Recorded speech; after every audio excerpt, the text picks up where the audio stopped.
जय हिंद and welcome back future officers. I hope you all are in very great health. और आज हम बात करने जा रहे हैं एक ऐसे पावर की जो इंडियन डेमोक्रेसी को लिटरली एक डेमोक्रेसी बनाता है। The power that can stop the government, strike down laws and protect every citizens fundamental rights. I hope, और बाकी तो आप चैप्टर का नाम पढ़ के समझ गए ही होंगे कि जुडिशियल रिव्यू की बात करने जा रहे हैं।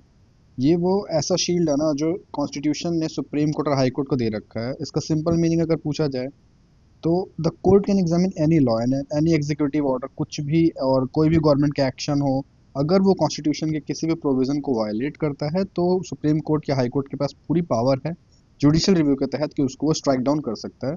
इसी वजह से सुप्रीम कोर्ट को गार्जियन ऑफ द कॉन्स्टिट्यूशन भी बोला गया है और protector of the fundamental rights बोला जाता है।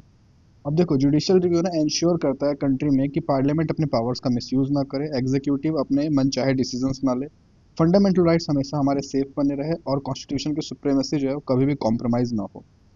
और एग्जाम पॉइंट ऑफ व्यू से देखा जाए तो जुडिशियल रिव्यू एक बहुत ही इंपॉर्टेंट कॉन्सेप्ट है। इसके types, scope, limitation, landmark cases सब डायरेक्टली पेपर में पूछे जाते हैं, तो इसमें कुछ भी ऐसा नहीं है जो हम छोड़ सकते हैं। तो अप्रोच बिल्कुल सेम रहेगा, वही हमने चैप्टर्स को, एम लक्ष्मीकांत को डिफरेंट पार्ट्स में डिवाइड किया है एंड ट्राई किया है कि हर चीज़ को बुलेट पॉइंट्स में करने का, ताकि हम रिमेंबर कर सके उस चीज़ों को और एग्जाम के टाइम के लिए हेल्प हो। And in the last, I have created some sample questions for the different exams that we can conquer these questions. But try करेंगे पहले चैप्टर को फुलफिल पूरा अच्छे से पढ़ लेने का, सारे कॉन्सेप्ट्स को अच्छे से जान लेने का, उसके बाद वो क्वेश्चंस ट्राई करेंगे और देखते हैं हमसे कितने क्वेश्चन सॉल्व हो पाते हैं। So without wasting any further time, let's deep dive into this chapter, and I hope you all are very eager to study this chapter because this is actually a very important chapter, judicial review.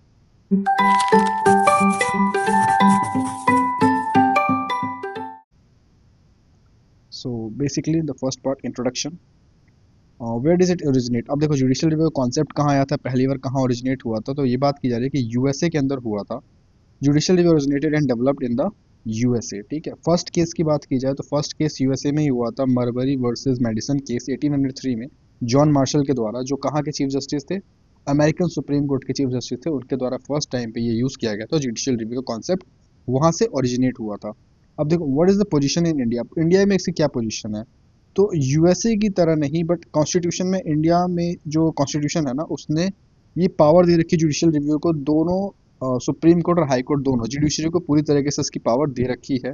ठीक है, basic structure के अंदर इसको तहत माना जाता है। Judicial review एक पार्ट है किसका, बेसिक फीचर का। और बेसिक फीचर के बारे में आपको पता ही है कि अगर बेसिक फीचर है तो आप उसको वायलेट नहीं कर सकते हो, कॉन्स्टिट्यूशन में उसको फुल गारंटी दी जाती है, प्रोटेक्शन है। तो बेसिक स्ट्रक्चर भी आपका बेसिक फीचर के अंदर आता है जुडिशियल रिव्यू। कंसिक्वेंसेस क्या होते हैं कि पावर ऑफ जुडिशियल रिव्यू जो होता है ना, कर्टेल नहीं किया जा सकता, खत्म नहीं किया जा सकता, उसको बाहर नहीं रखा जा सकता, एक्सक्लूड नहीं किया जा सकता है किसी भी कॉन्स्टिट्यूशनल अमेंडमेंट से। ठीक है, sorry, so this is the part that you have to always consider कि हाँ, जुडिशियल रिव्यू आपके पास है और ये आपको एक प्रोटेक्शन देता है जो आपसे कभी भी छीना नहीं जा सकता। तो it will always be there to protect you, और इसके हिसाब से ही आपके फंडामेंटल राइट्स कभी वायलेट नहीं हो सकते, कॉन्स्टिट्यूशन को कभी किसी भी प्रोविजंस को वायलेट या अनदेखा नहीं किया जा सकता है। इसकी पूरी प्रोटेक्शन आपको जुडिशियल रिव्यू प्रोवाइड करता है। तो यही बेसिक सा था कि यहाँ पे कहाँ से ओरिजिनेट हुआ था। यूएसए में पहला केस बताया जा रहा है। अगर राइटिंग सेक्शन के लिए याद करना हो या कहीं नोट डाउन करना हो तो बहुत इंपॉर्टेंट है। अगर नहीं भी याद हो तो कोई दिक्कत नहीं है, बट मरवरी वर्सेस मेडिसन केस जो कि जॉन मार्शल के द्वारा दिया गया था। और ये कौन थे चीफ जस्टिस थे अमेरिकन सुप्रीम कोर्ट के, तो 1803 में बेसिकली पहली बार जुडिशियल रिव्यू का यूज हुआ था और वहीं से इसका कॉन्सेप्ट डेवलप हुआ है।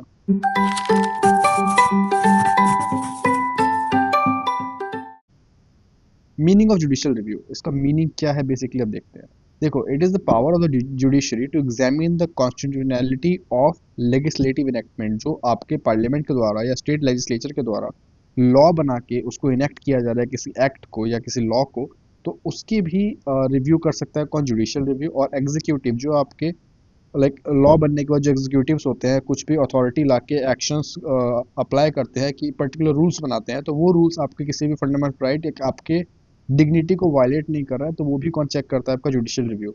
अगर ये वायलेट करता है कॉन्स्टिट्यूशन को तो क्या होगा, तो कोर्ट के पास बिल्कुल पूरी पावर है, अल्ट्रा वायरस अगर वो करता उसको नल एंड वॉइड डिक्लेयर करने का, उसको इलीगल या अनकॉन्स्टिट्यूशनल और इनवैलिड डिक्लेयर करने का। और ऐसे बहुत से केसेस अभी हमारी हिस्ट्री में हो चुके हैं जो जुडिशियल रिव्यू की वजह से आज कॉन्स्टिट्यूशन का जो इमेज है वो कुछ और है, वरना आज कंट्री कुछ और होती और डेमोक्रेसी का मीनिंग शायद चेंज हो चुका होता अगर हमारे पास जुडिशियल रिव्यू नहीं होता। तो जुडिशियल रिव्यू बेसिकली बहुत ही ज़्यादा इंपॉर्टेंट है, जिसने हमारे कंट्री में डेमोक्रेसी का मतलब आज भी मेंटेन करके रखा है कि डेमोक्रेसी का मतलब जो था वो आज भी उसी लेवल पे है, उसी तरीके से उसको देखा जाता है। अब कॉन्सिक्वेंटली क्या है कि government can not enforce them. अब अगर मान लो कोई लॉ जुडिशियल रिव्यू ने बता दिया है कि वो इलीगल है, सुप्रीम कोर्ट ने ये बोल दिया, कोई एक्ट आता है, मान लो आप उसके खिलाफ अगर केस करने जाते हो कोर्ट में और बताते हो कि या फिर किसी पर्टिकुलर चीज़ को वायलेट कर रहा है और लास्ट नंबर ऑफ पॉपुलेशन उसे हिट हो रही है या अफेक्ट हो रही है, और अगर कोर्ट उसको इंटरप्रेट करता है, कॉन्स्टिट्यूशन को पूरा पढ़ता है, और अगर उसको कहीं से भी लगता है कि हाँ ये बात सही है, तो वो उसको इलीगल या अनकॉन्स्टिट्यूशनल डिक्लेयर कर सकता है। और अगर वो ऐसा डिक्लेयर करता है तो गवर्नमेंट के पास ये पावर नहीं है कि उसको इन्फोर्स कर सके, उसको लॉ को उसी टाइम खत्म करना पड़ेगा और दूसरा लॉ ला सकती है। अब क्लासिफिकेशन और जुडिशियल रिव्यू की बात करते हैं। जस्टिस सैयद मोहम्मद कादरी ने क्लासिफाई किया जुडिशियल रिव्यू को तीन कैटेगरीज में। अब तीन कैटेगरीज क्या क्या है? Judicial review of constitutional amendment, जब कॉन्स्टिट्यूशन का कुछ अमेंडमेंट किया जा रहा है, कॉन्स्टिट्यूशन के अंदर कुछ अमेंडमेंट किया जा रहा है, तब जुडिशियल रिव्यू की क्या पावर है। तो judicial review of legislation of parliament, state legislature, subordinate legislation.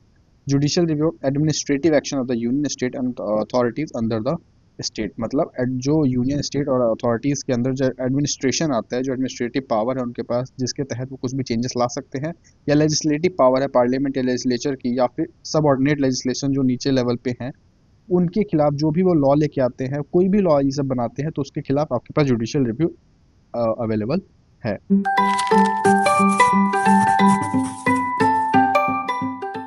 Examples of application की बात करते हैं तो देखो, ये कुछ ऐसे केसेस हैं जो आज हमारे कंट्री की हिस्ट्री को बिल्कुल चेंज करके रखता है और एक प्रॉपर डेमोक्रेसी के मीनिंग को मेंटेन करके रखता है। तो और आई होप कि मैंने एक प्लेलिस्ट बना रखा है शॉर्ट्स का, जिसमें सारे इंपॉर्टेंट केसेस रखे हैं, एनिमेशंस के थ्रू मैंने बताने का ट्राई किया, तो आपने वो सारे केसेस को पढ़ लिया होगा, देख लिया होगा। और उसके बाद हम यहाँ पे एक मतलब ब्रीफ शॉर्टकट देख लेते हैं कि होता क्या है, ये केसेस में हुआ क्या था। बाकी अगर डिस्क्रिप्शन में आपको लॉन्ग में चाहिए तो आप प्लीज़ कमेंट डाउन करना, दोबारा एक लॉन्ग वीडियो बनाई जाएगी। और मैं ऐसा सोच भी रहा था कि एक पर्टिकुलर वीडियो बनाया जाए जिसमें इन डिटेल सारे केसेस के बारे में बात की जा रही हो। तो पहला केस है गोलकनाथ केस। अब गोलकनाथ केस में क्या होता है कि एक फार्म हाउस उनके पास होता है 500 एकड़ से ज़्यादा।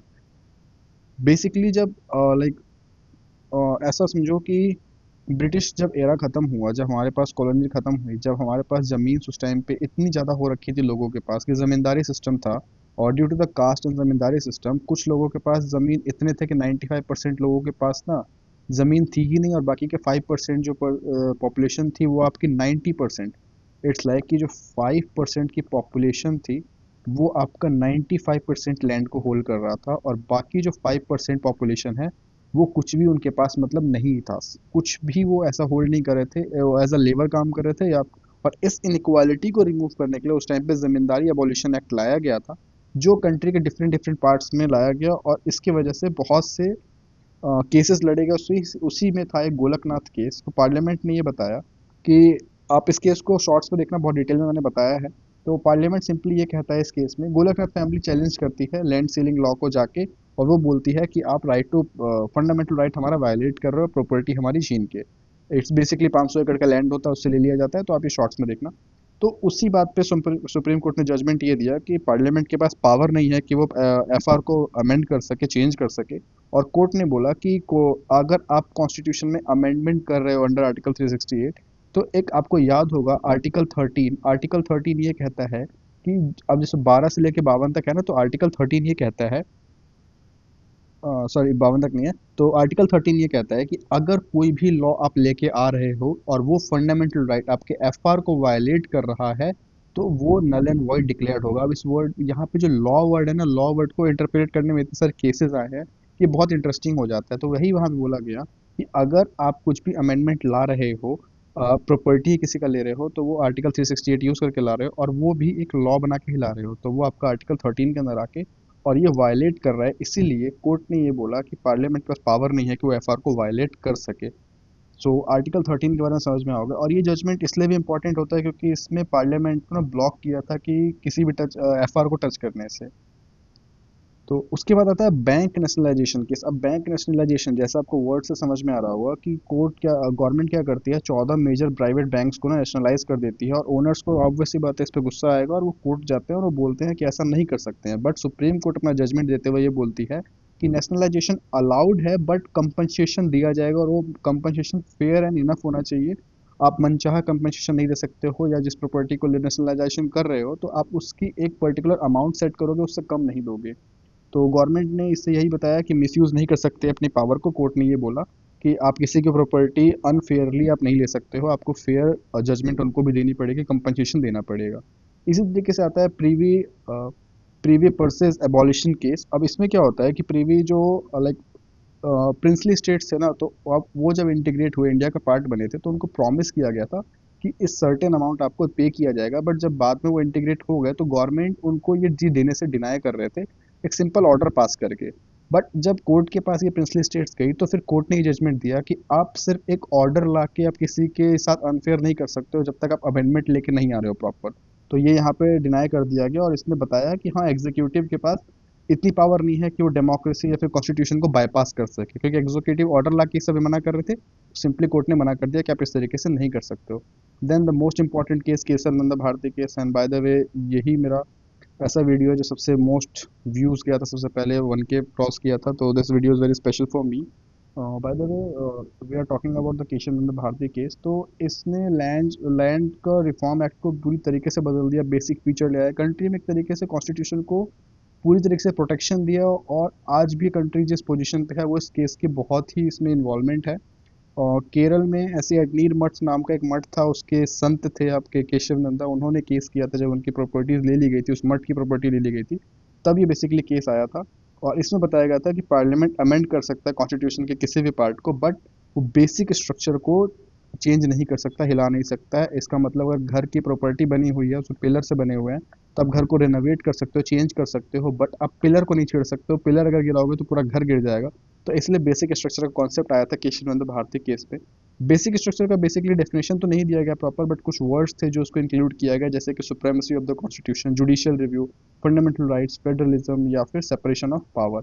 तो ये कुछ ऐसे वर्ड्स थे जो कि ये बताएगा कि ये एफआर के आपका बेसिक स्ट्रक्चर का पार्ट रहेगा, जिसको आप चेंज नहीं कर सकते हो। क्या था आपका? पहला था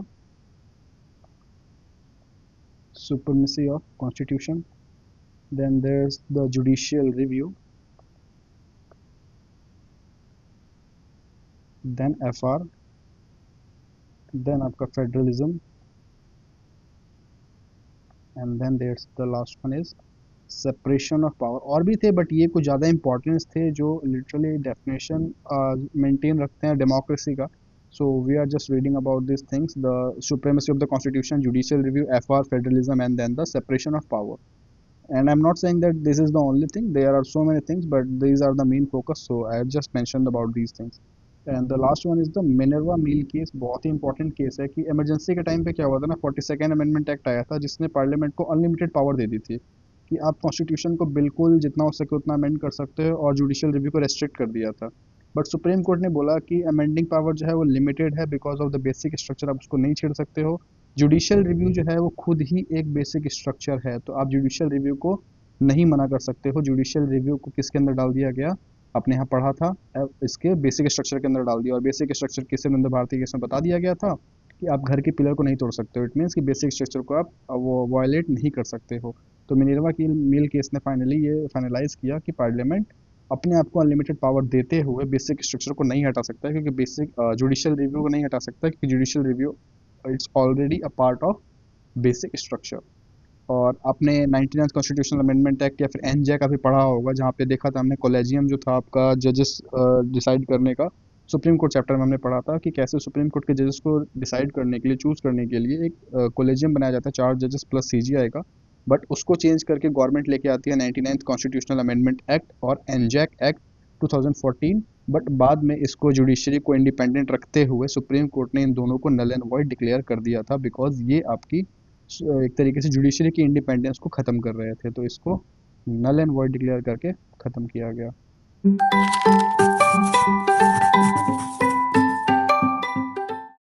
then there is the importance of judicial review, and I hope कि इतना पढ़ने के बाद आपको समझ में आ गया होगा कि जुडिशियल रिव्यू की इंपॉर्टेंस क्यों है। अब इस पावर की नीड क्यों पड़ी? सबसे पहली बात तो supremacy of the constitution maintain रहे। कॉन्स्टिट्यूशन जो है हमारे कंट्री का वो सुप्रीम है, और ये बात को मेंटेन रखने के लिए फेडरल स्ट्रक्चर है, और उसको इक्विलिब्रियम बना रहे, किसी स्टेट के पास या यूनियन के पास ज़्यादा अथॉरिटी है कि उस स्टेट की पावर को बिल्कुल ख़त्म ना कर दिया जाए। और आपका सबसे इंपॉर्टेंट फंडामेंटल राइट्स आपकी प्रिजर्व रहे, बची रहे, क्योंकि फंडामेंटल राइट दे दी गई है बट उसे कुछ प्रोटेक्शन नहीं दिया गया है, तो उस फंडामेंटल राइट का कोई मतलब नहीं है, कोई भी सेंस नहीं बनाता है वो। ओके, अब की observations by the supreme court. The supreme court has highlighted the significance of judicial review in various judgments. बहुत से जजमेंट्स ऐसे आए जहाँ पे उन्होंने बताया जुडिशियल रिव्यू क्यों इतने इंपॉर्टेंट है और उसकी जस्टिफिकेशन दी गई है। सबसे पहला, supremacy in India, constitution supreme है। कोई भी लॉ आता है वैलिड होगा और कंफर्म करेगा कि कॉन्स्टिट्यूशनल रिक्वायरमेंट या फिर कॉन्स्टिट्यूशन में जो भी प्रोविजंस दिए गए हैं वो लॉ उन सबको मेंटेन करके रख रहा है, किसी को भी वायलेट नहीं कर रहा है। इस बात को देखते हुए जुडिशियल रिव्यू यहाँ इंपॉर्टेंट हो जाता है। देन मोस्ट इंपॉर्टेंट, आपके एफआर अगर दिए गए उसको वायलेट ना हो उसकी प्रोटेक्शन के लिए भी यूज़ किया जाता है। Then there is the limited power, parliament के पास अनलिमिटेड पावर ना आ जाए, वो कुछ भी लॉ ना ले आए, इसके लिए यहाँ पे लिमिटेड पावर दी जाती है। और जुडिशियल रिव्यू की वजह से कोर्ट आपका फाइनल इंटरप्रेटर होता है। मतलब अगर कोई डाउट आता है कि कॉन्स्टिट्यूशन में ऐसा लिखा था, बस उसको किसी गलत तरीके से अगर यूज़ किया जाता है, तो जुडिशियल रिव्यू के तहत कोर्ट के पास एक अल्टीमेट इंटरप्रेटर है, यही लास्ट में कॉन्स्टिट्यूशन को पूरा डिटेल में पढ़ेगा एंड देन आपका जजमेंट देगा कि हाँ ये कॉन्स्टिट्यूशन की बातों को फॉलो कर रहा है या नहीं कर रहा है। Then there the rights versus remedies. अगर कोर्ट डिप्राइव करती है इस पावर से, तो फंडामेंटल राइट एक नॉर्मल सा वर्ड्स रह जाएगा कि हाँ ऐसा कुछ लिखा हुआ है, rights without remedies are like writ in water, पानी में पड़ा हुआ, तो इसलिए यहाँ पे इसकी नीड पड़ती है। Then the founding vision. अब जो फाउंडर्स से जो हमारे बनाने वाले कॉन्स्टिट्यूशन को बनाने वाले थे, उन्होंने देखा कि फेडरलिज्म और राइट्स को प्रोटेक्ट करने के लिए या फिर कंट्री में पीस मेंटेन रहे, इसके लिए ensure a control constitution does not become an uncontrolled ना हो जाए, इसके लिए भी जुडिशियल रिव्यू इंपॉर्टेंट होती है। तो these are some of the aspects जहाँ से हम पता लगा सकते हैं कि सुप्रीम कोर्ट या फिर हमारे जुडिशरी में या डेमोक्रेसी में जुडिशियल रिव्यू एक इतना इंपॉर्टेंट प्लेस क्यों होल्ड करता है।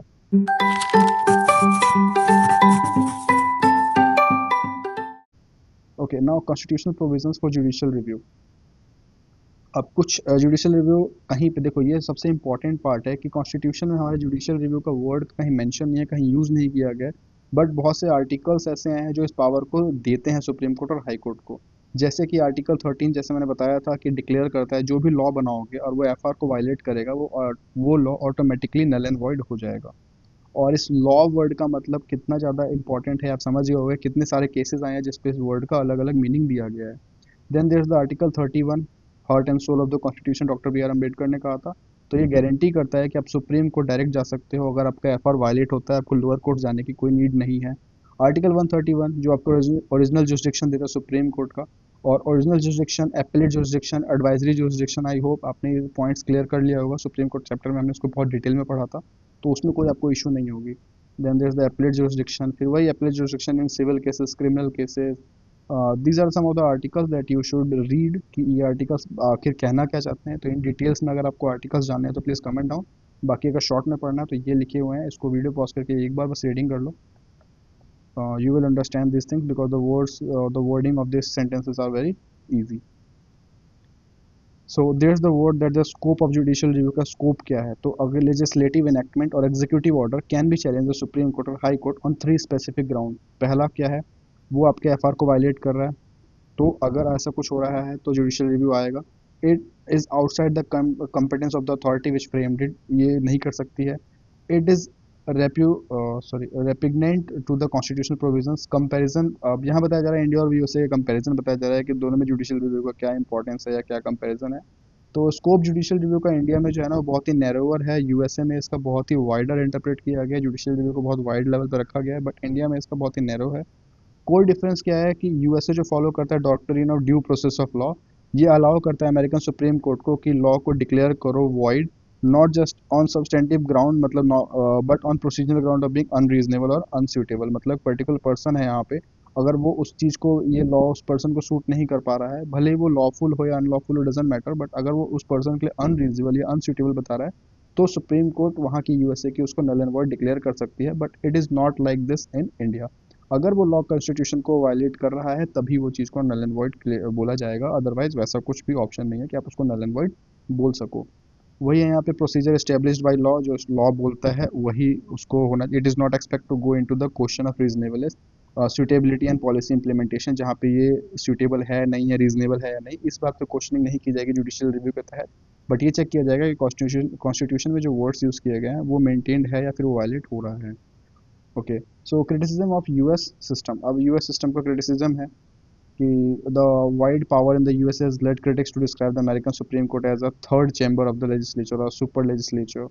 बेसिकली वहाँ की बात की जा रही है कि वहाँ लाइक एक तरीके से लेजिस्लेचर की पावर मिल जाती है, क्योंकि सुप्रीम कोर्ट विदाउट, अगर मान लो कॉन्स्टिट्यूशन वायलेट नहीं भी कर रहा है, वहाँ के लॉज को मेंटेन कर रहा है, स्टिल सुप्रीम कोर्ट के पास पावर है कि उस लॉ को नल एंड वॉइड डिक्लेयर कर सकती है। बट यहाँ पे पार्लियामेंट के पास वो पावर है कि अगर वो सुप्रीम कोर्ट की वो कॉन्स्टिट्यूशन की किसी बात को वायलेट नहीं कर रहा है, और अगर पार्लियामेंट चाहे तो उस लॉ को नल एंड वॉइड कर सकती है, बट सुप्रीम कोर्ट ऐसा नहीं कर सकता। सो यहाँ पे conclusion on India's position, India system एक सिंथेटिक है दो कॉन्ट्ररी प्रिंसिपल का, American principle of judiciary supremacy ये भी कंटेन करता है इंडिया, और ब्रिटिश प्रिंसिपल ऑफ पार्लियामेंट की सुप्रीमेसी है, इसको भी कंटेन करता है। तो जुडिशियल सुप्रीमेसी जहाँ पे मेंटेन होगी वहाँ पे जुडिशियल को करता है, और जहाँ पे पार्लियामेंट्री सुप्रीमेसी की नीड है पार्लियामेंट पावर में, वहाँ पार्लियामेंट्री जैसे ब्रिटिश प्रिंसिपल को फॉलो करता है।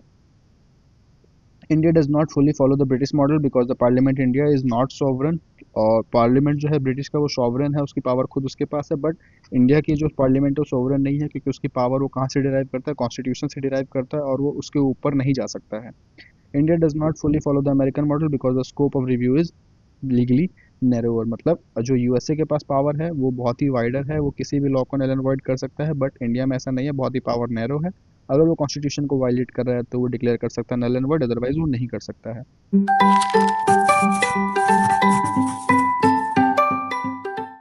Okay, then there is the judicial review of the ninth schedule. Ninth schedule एक ऐसा फर्स्ट अमेंडमेंट एक्ट के बाद बनाया गया था, इस तरीके का मैजिक बॉक्स है, ये मैंने बहुत अच्छे से इसको मैंने बताया है अपने शॉर्ट्स वाले प्लेलिस्ट में कि किस तरीके से नाइन्थ शेड्यूल बनाया गया, जहाँ पे किसी भी लॉ को डाल दिया जाता था और बोला जाता था कि ये जुडिशियल रिव्यू से बाहर रखा जाएगा इसको। बैकग्राउंड की बात करते हैं, आर्टिकल 31 बी ये कहता है कि कोई भी लॉ अगर नाइन्थ शेड्यूल के अंदर डाला जाता है तो अल्टीमेटली उसको प्रोटेक्शन मिल जाएगा जुडिशियल रिव्यू से। इट मीन्स कि अगर आप कोई भी लॉ बनाओ नाइन्थ शेड्यूल में डाल दो तो उसके बाद आपके पास पूरी प्रोटेक्शन थी। अब देखो स्टार्टिंग में जब ये बनाया गया था तो 13 एक्ट ही डाला गया था नाइन्थ शेड्यूल में, बट अभी करेंटली 2016 तक क्या हुआ कि 282 एक्ट्स को डाल दिया गया इसके अंदर। इससे यही पता चलता है कि आप इसके अंदर कुछ भी लॉ डालो और वो बेसिकली आपके एफआर को वायलेट कर रहा है, कुछ भी कर रहा है, बट उसको आप जुडिशियल रिव्यू के अंदर नहीं लोगे।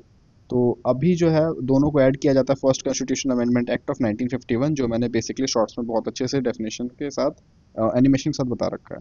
अब पर्पस देखा जाए तो it content laws dealing with the land reforms and evolution of the zamindari system, जो बेसिकली लैंड रिफॉर्म्स को जब बताया था ना मेंटेन करने के लिए नाइन्थ शेड्यूल में डाला जाता है, ताकि आपकी लाइक इक्वालिटी कंट्री में प्रमोट की जा सके, एक ही पर्सन के पास अब सारे परसेंट ऑफ लैंड होल्ड ना करे। अब कुछ लैंडमार्क केसेस हुए थे, जैसे आई आर कोहेलो केस जो कि 2007 में हुआ था। इसमें क्या हुआ था कि सुप्रीम कोर्ट बोलते हैं कि आप इम्यूनिटी, ब्लैंकेट इम्यूनिटी नहीं दे सकते हो नाइन्थ शेड्यूल में, कि आपके नाइन्थ शेड्यूल में डाल दिया और आपके जुडिशियल रिव्यू से बच गए हो। तो इसमें आपको जुडिशियल रिव्यू नाइन्थ शेड्यूल के अंदर भी जुडिशियल रिव्यू के अंडर आता है। आई आर कोहेलो केस 2007 में ये बोला गया। अच्छा, अब रीजनिंग क्या है, तो जुडिशियल रिव्यू का बेसिक स्ट्रक्चर बताया गया कॉन्स्टिट्यूशन का, देयरफॉर इसको नहीं लिया जा सकता इवन नाइन्थ शेड्यूल के द्वारा भी। कट ऑफ डेट क्या बताई गई, अप्रैल 24 1973। अब बेसिकली 1973 के दिन ही बेसिक स्ट्रक्चर का डॉक्ट्रिन इंडिया में आया था। तो यही बताया जाता है कि इस डेट के बाद जितने भी लॉ अगर आपके एफआर को वायलेट कर रहे हैं और वो नाइन्थ शेड्यूल में है तो आप उसको चैलेंज कर सकते हो।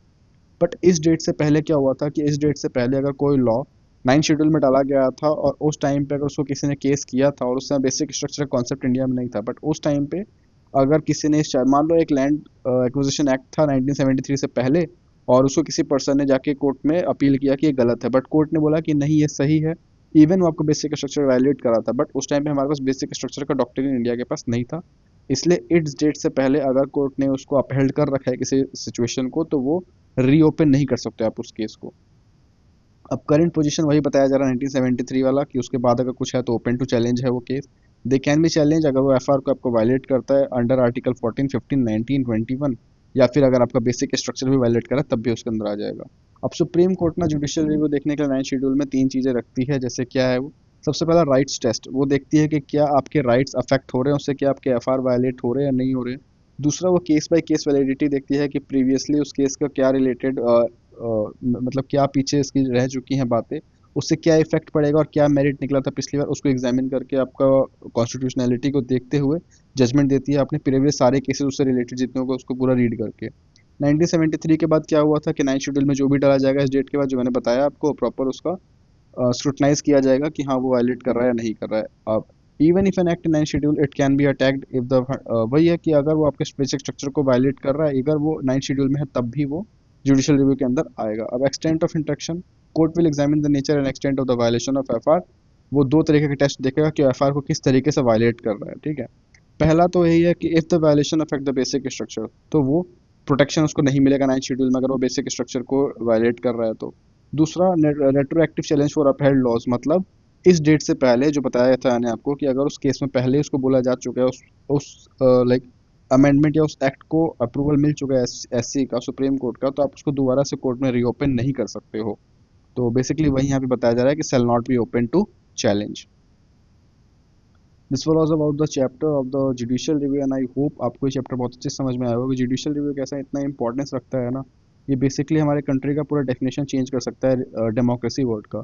तो इस चैप्टर को आई होप आपने बहुत अच्छे से समझा होगा and you don't have any queries till now, but still if you have some queries you can comment down your queries. I will love to solve it. And so I hope आप सबको कोई concept में भी दिक्कत नहीं है और हम क्वेश्चन की तरफ मूव ऑन कर सकते हैं।